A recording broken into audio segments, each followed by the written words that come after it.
지난번에 우리 1시간 동안, 하루 동안, 1년 동안 이런 표현들을 단어를 알려드렸어요. 그러면 우리가 이 문장을 이제 완성을 해볼 거예요. 나는 1시에 책을 보는 거랑 1시간 동안 책을 보는 거. 나는 1시에 책을 본다라는 이 1시라는 건 시점이라 그랬죠.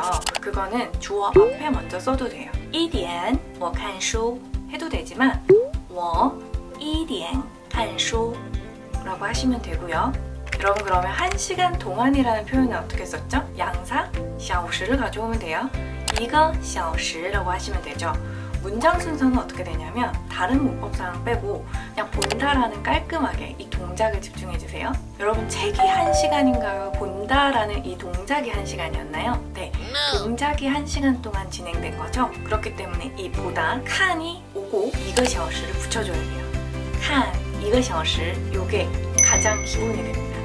칸 1个小时 1시간 동안 본 거예요. 吃1个小时 1시간 동안 먹은 거예요. 당연하죠. 동작이 오고 이 시랑 보어라고 하는 부분이 와야 그래야지 어느 시간만큼 어느 기간만큼 이 동작을 했다가 돼요. 예를 들어서 看书1个小时는 틀린 문장이 됩니다. 책이 아니라 看1个小时 이렇게 돼야 돼요. 그럼 전체 문장을 보면 我看1个小时书 이렇게 얘기해야 돼요. 혹은 我看书看1个小时 라고 해서 칸을 2번 얘기해 주시면 되긴 합니다. 그럼 다른 문장을 한번 해볼게요. 조금 어려울 수 있는데 잠을 자다라는 동작이 睡觉거든요. 睡만 동사고 觉는 잠이라는 명사입니다. 그래서 이게 이합사라고 해서 동사가 명사를 끼고 동사가 된 거예요. 뗄 수도 있고 붙일 수도 있어요. 어쨌든 이 어려운 얘기 또 다음에 하고요. 나는 10시에 잠을 잡니다. 我10点睡觉 10点我睡觉 다 돼요.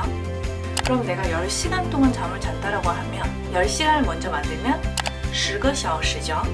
내가 10시간 동안 잔다는 我睡觉10个小时 하면 틀립니다. 睡觉10个小时는 틀린 문장이에요. 그럼 당연히 觉를 빼고 我睡10个小时 하고 觉 써도 되고 사실 안 써도 됩니다. 我睡10个小时 라고 하면 나 10시간 잡니다. 저 건강하겠네요. 이런 식으로 쓸 수 있는 거죠. 혹은 我睡觉睡10个小时 이해하셨죠? 그래서 시량 보어를 나타낼 때는 동작이 어느 시간만큼 진행됐다를 해야지 중간에 명사를 껴주면 절대 안 된다는 거예요. 지금 제가 편집을 하다가 다시 카메라를 켰어요. 약간 불안한 거죠. 뭐냐면 지금 현재 러나 다른 문법 성분들 없이 예문을 들었잖아요. 그러다 보니까 아무리 들어도 사실 조금 어색하긴 해요. 이게 왜 어색하냐면 뭐 러라든지 이런 게 없이 我看1个小时 书라고 하면 일반적으로 생각하기에는 거의 매일매일 이런 일이 일어난다. 我看1个小时 书 하면 我每天看1个小时 라는 느낌이 좀 있어요. 요게 만약에 러를 넣는 거예요. 했다가 되는 거죠. 그러니까 러가 없을 때는 我每天看1个小时 라고 하면 매일마다 1시간씩 본다 라고 볼 수 있고 러를 넣으면 我看了1个小时 하고 슈 넣어도 되고요. 그러면 나는 1시간 책을 봤다가 되는 거예요. 그래서 시간이 지나갔고 그것을 했다라고 할 때는 러를 동사 뒤에다 바로 넣어주셔야 돼요. 그러면 나는 뭐 한 30분 동안 먹은 거죠. 그러면 我吃了半个小时我吃了半小时 하면 나는 30분 동안 먹었어 라는 얘기가 됩니다. 이해 가셨죠? 그래서 러는 이렇게 동사 뒤에 써야 되는데 우리 그런 문장도 되잖아요. 예를 들어서 我看书看1个小时 이것도 되잖아요. 동사 2번 쓰는 거. 이럴 때는 두 번째 동사 뒤에다 쓰시면 돼요.